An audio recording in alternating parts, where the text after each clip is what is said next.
खरपतवारों का वर्गीकरण।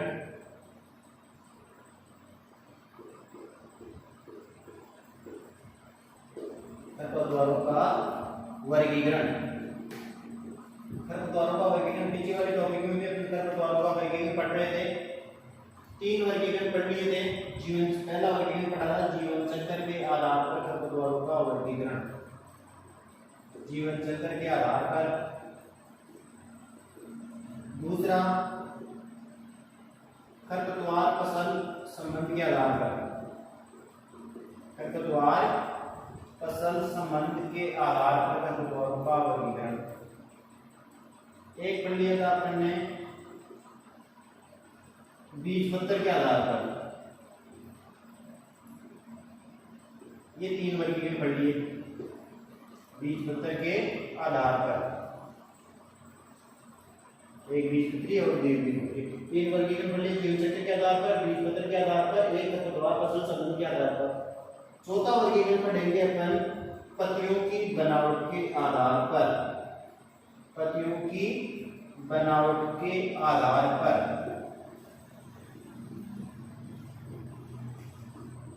खरपतवारों का वर्गीकरण,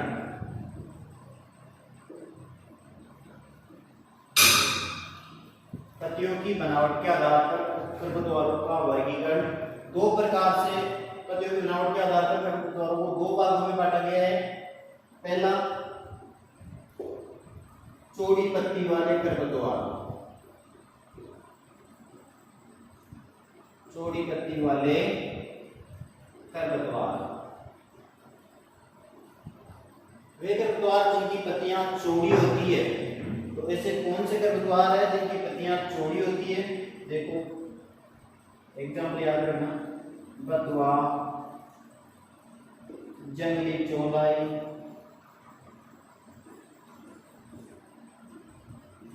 मकोई, बाईसुरी,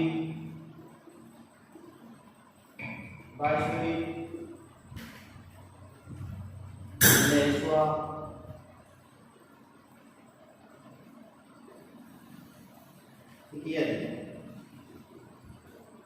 इत्यादि खरपतवार चौड़ी पत्ती वाले खरपतवार कहलाते हैं। कौन कौन से? बथुआ, जंगली चौलाई, मकोई, बाईसुरी, लेसुआ इत्यादि। इसके बाद में सक्रिय पत्ती वाले खरपतवार,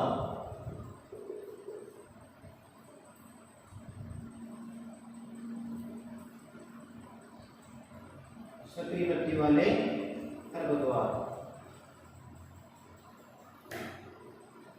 वे खरपतवार जिनकी पत्तियां सक्रिय होती है। मोथा, करसननील तो इसी में आएगी,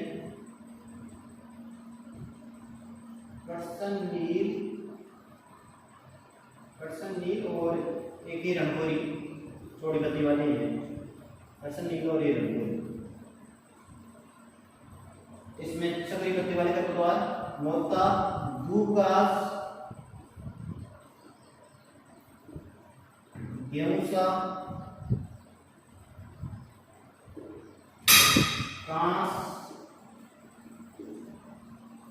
जंगली जई इत्यादि। कौन कौन से हो गए? मोथा, धूपघास, गेहूसा, कांस, जंगली जई इत्यादि खरपतवार सक्रिय पत्ती वाले हैं। चौड़ी पत्ती वाले खरपतवार कौन से हो गए? बथुआ, जंगली चौलाई, मकोई, बाईसुरी, लेसुआ, करसननील और रंगोली, ये चौड़ी। तो पत्तियों के बनावट के आधार पर खरपतवारों का वर्गीकरण किया गया है, 2 भागों में किया गया है, चौड़ी पत्ती वाले खरपतवार और सक्रिय पत्ती वाले खरपतवार। चौथा वर्गीकरण कंप्लीट। इसके बाद में 5वां वर्गीकरण है मृदा व जलवायु के आधार पर खरपतवारों का वर्गीकरण, मृदा व जलवायु के आधार पर खरपतवारों का वर्गीकरण।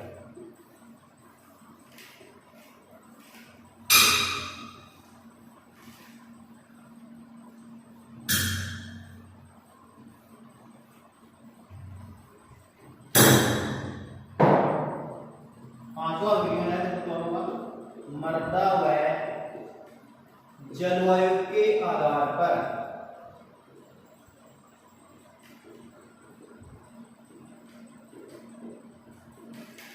खरपतवारों का वर्गीकरण।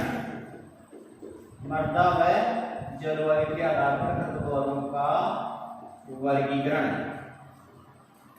देखो मृदा व जलवायु के आधार पर खरपतवारों का वर्गीकरण किया गया। पहला वर्गीकरण जलमग्न भूमियों के खरपतवार। जलमग्न भूमियों के खरपतवार।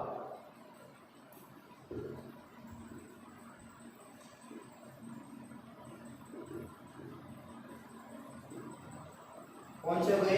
वे खरपतवार जो जलमग्न क्षेत्रों में पाए जाते हैं, जैसे नदियों में, नहरों में, तालाबों में और निचले इलाकों में, जो क्षेत्र गड्ढे में होते हैं जहाँ पानी भरा रहता है, उन क्षेत्रों में ये जलमग्न भूमियों के खरपतवार पाए जाते हैं।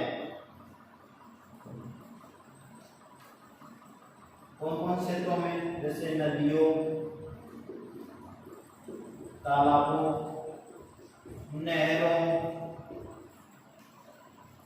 नहरों के किनारों पर तथा निचले क्षेत्रों में।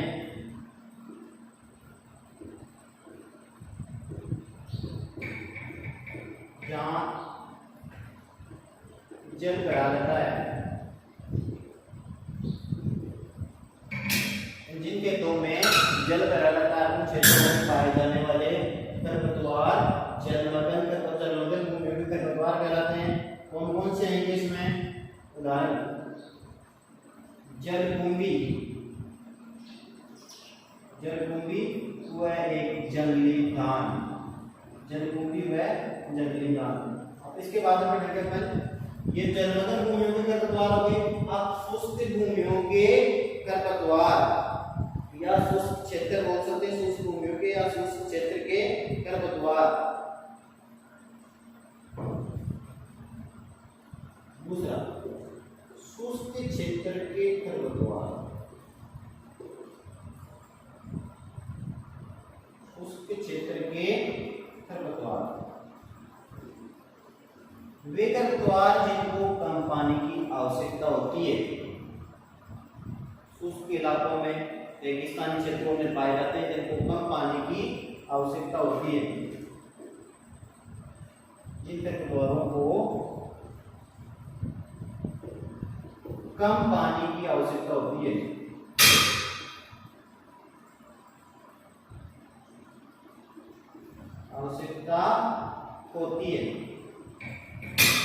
इन खरपतवारों की पत्तियां, इन खरपतवारों के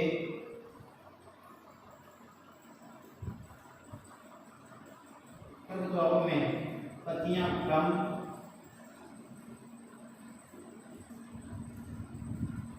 मोटी, यानी पत्तियां कम होती है और पत्तियां मोटी होती है, गुदेदार होती है, तथा कांटे पाए जाते हैं। खरपतवारों पर कांटे पाए, पत्तियां कम होती है खरपतवारों में, पत्तियां मोटी होगी और कांटे पाए जाएंगे खरपतवारों पर। कौन से क्षेत्रों के खरपतवारों के? शुष्क क्षेत्र के खरपतवारों के। अब इसमें कौन से खरपतवार आएंगे? उदाहरण नागफनी, जवासा, बारसूरी,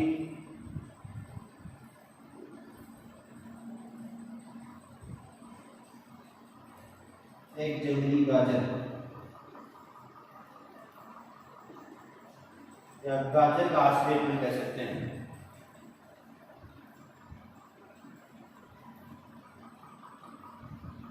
जंगली गाजर, नागफनी, जवासा, बारसूरी, जंगली गाजर इत्यादि। इसके बाद में कृषि क्षेत्रों के खरपतवार। पहला जलमग्न भूमियों के खरपतवार, दूसरा शुष्क क्षेत्र के खरपतवार, तीसरा कृषि क्षेत्र के खरपतवार।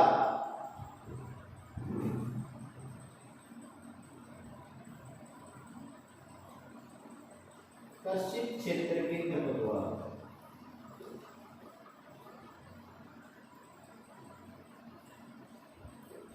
वे खरपतवार जो फसलों के साथ बिना उगाए उगाते हैं। कृषि क्षेत्र के फसलों के साथ वे सभी खरपतवार जो फसलों के साथ बिना उगाए उगाते हैं और फसल की उपज को कम करते हैं, कृषि क्षेत्र के खरपतवार कहलाते हैं। फसलों के साथ उगने वाले खरपतवार, फसलों के साथ उगने वाले खरपतवार।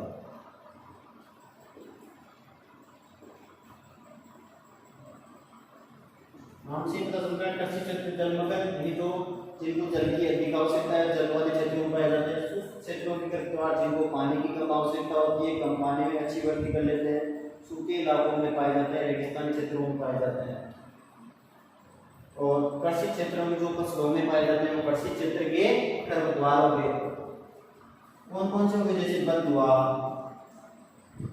मोथा, दूबघास, करसननील, हिरणपुरी,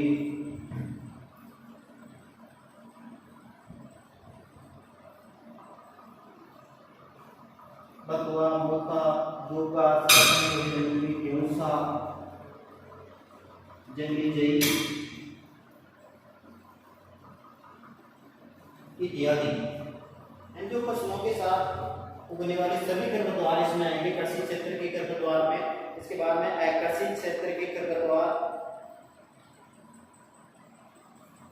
अकृषि क्षेत्र के खरपतवार, अकृषि क्षेत्र के खरपतवार,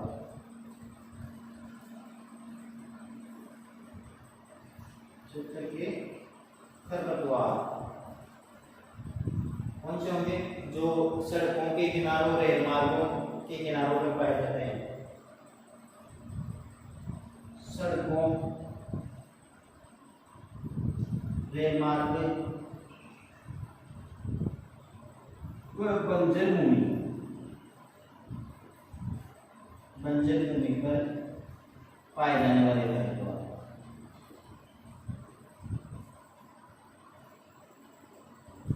कौन से होंगे? अकृषि क्षेत्र के खरपतवार। कौन कौन से होंगे अकृषि क्षेत्र के? सड़कों, रेल मार्ग और बंजर भूमि पर पाए जाने वाले खरपतवार, जैसे लैंटाना टेमरा,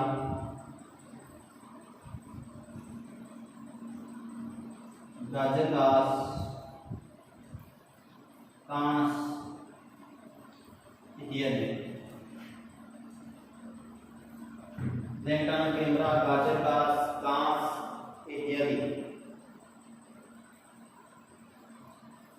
अब मृदा और जलवायु के आधार पर भी खरपतवार का वर्गीकरण चार प्रकार से किया गया है।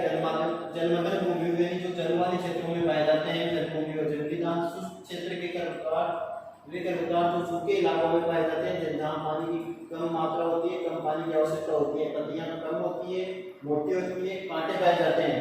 नागनी, जवासा, बायसुरी, ये जंगली गाजर, जलबेरी इसी में आती है, जलबेरी। कृषि क्षेत्र के खरपतवार फसलों के साथ उगने वाले जितने भी खरपतवार है कृषि क्षेत्र के खरपतवार कहलाएंगे। बथुआ, मोथा, दूबघास, करसननील, हिरणपुरी, गेहूं, जंगली जई इत्यादि। अकृषि क्षेत्र के खरपतवार सड़कों, रेल मार्ग व बंजर भूमि पर पाए जाने वाले बंजर भूमि जहाँ पर कृषि नहीं की जाती है वो भूमि बंजर भूमि कहलाती है। कौन कौन से? लैंटाना टेमरा, गाजर घास, कांस इत्यादि।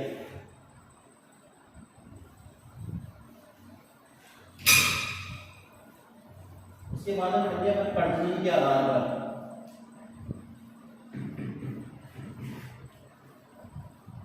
छठा वर्गीकरण है खरपतवारों का, लास्ट वर्गीकरण प्रजनन के आधार पर खरपतवारों का वर्गीकरण।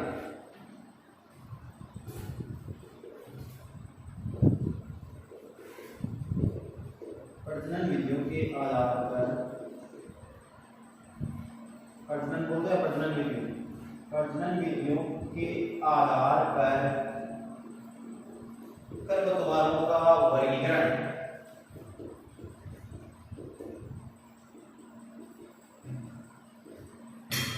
प्रजनन विधियों के आधार पर कौन कौन से किस प्रकार के खरपतवारों का वर्गीकरण किया गया है? जैसे बीज द्वारा उत्पन्न होने वाले बीज द्वारा प्रजनन करने वाले खरपतवार, वानस्पतिक भागों यानी बीज के अलावा वानस्पतिक भागों द्वारा प्रजनन करने वाले खरपतवार। और तीसरा वर्गीकरण हो जाएगा बीज जो वानस्पतिक भाग यानी बीज से निकलते हैं और बीज के अलावा अन्य भागों से जैसे पत्ती या जड़ या तने द्वारा निकलते हैं। तो सबसे पहले करेंगे बीज द्वारा उत्पन्न होने वाले खरपतवार।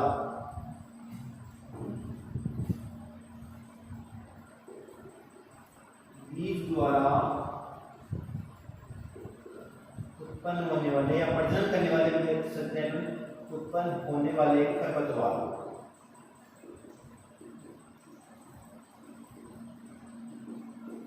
कौन से होंगे वे खरपतवार जो अपना जनन या प्रजनन या उत्पन्न बीज द्वारा होते हैं। वे खरपतवार जो अपना प्रजनन बीज द्वारा करते हैं। कौन कौन से होंगे इसमें, जैसे बथुआ एग्जाम्पल है, उदाहरण इसके बथुआ, करसंदी, प्याजी, गेहूंसा, जंगली जई,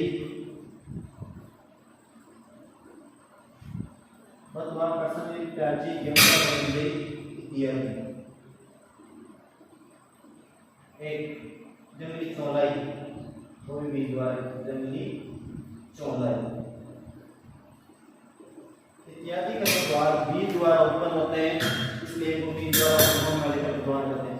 दूसरा बीज व वानस्पतिक भाग, सॉरी केवल पहले वानस्पतिक भागों द्वारा, वानस्पतिक भागों द्वारा उत्पन्न होने वाले खरपतवार।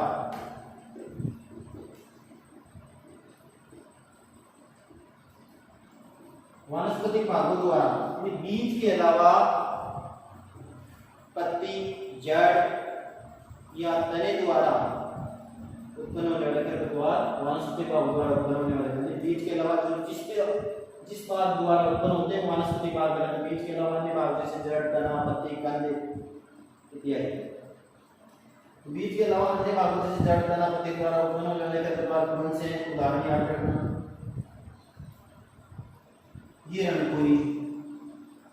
हिरणकुड़ी जड़ द्वारा उत्पन्न होती है, यानी प्रजनन किसके द्वारा करती है, जड़ द्वारा। हिरणकुड़ी हो गया आपका, मोथा, धूपघास,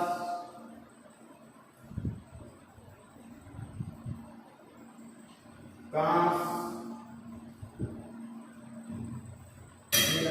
पत्थर चट्टा,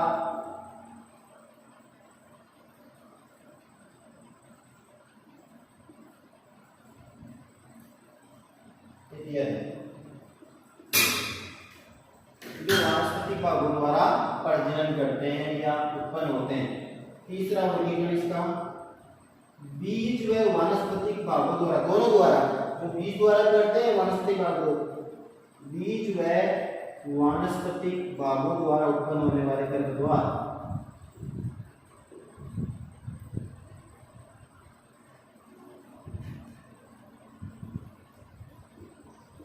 उत्पन्न होने वाले खरपतवार यानी जो खरपतवार बीज द्वारा भी उत्पन्न होते हैं और वानस्पतिक भागों द्वारा भी उत्पन्न होते हैं, ऐसे खरपतवार कौन से हैं, जैसे अपने ये मोथा इसमें भी आएगा। यानी मोथा बीज द्वारा भी उत्पन्न होता है और वानस्पतिक भाग द्वारा भी उत्पन्न होता है। एक गाजर का सा, कौन सा उदाहरण इसका, गाजर घास व मोथा। मोथा आप इसमें छोड़ भी सकते हो, ये दोनों द्वारा हो रहा है। गाजर घास व मोथा जो बीज द्वारा भी उत्पन्न होता है और वानस्पतिक भाग यानी कंद द्वारा भी उत्पन्न होता है। मोथा कंद द्वारा, मोथा प्रजनन किसके द्वारा होता है, कंद द्वारा होता है, लेकिन बीज द्वारा भी उत्पन्न होता है। वर्गीकरण खरपतवारों का वर्गीकरण कंप्लीट। पहला वर्गीकरण था अपना जीवन चक्र के आधार पर खरपतवारों का वर्गीकरण, 1 वर्षीय, 2 वर्षीय, 2 वर्षीय। फिर फसल संबंध के आधार पर, सॉरी बीज पत्र के आधार पर खरपतवारों का वर्गीकरण, एक बीजपत्री, 3 बीजपत्री। फिर फसल संबंध के आधार पर खरपतवारों का वर्गीकरण। चौथा वर्गीकरण पर आधार अपने पत्तियों की बनावट खरपतवारों के आधार पर खरपतवारों का वर्गीकरण। पांचवा जलवायु के आधार पर भूमि व जलवायु के आधार पर खरपतवारों का वर्गीकरण। छठा वर्गीकरण प्रजनन विधियों के आधार पर खरपतवारों का वर्गीकरण। इसके बाद में पढ़ेंगे अपन खरपतवारों के लाभ व हानियां।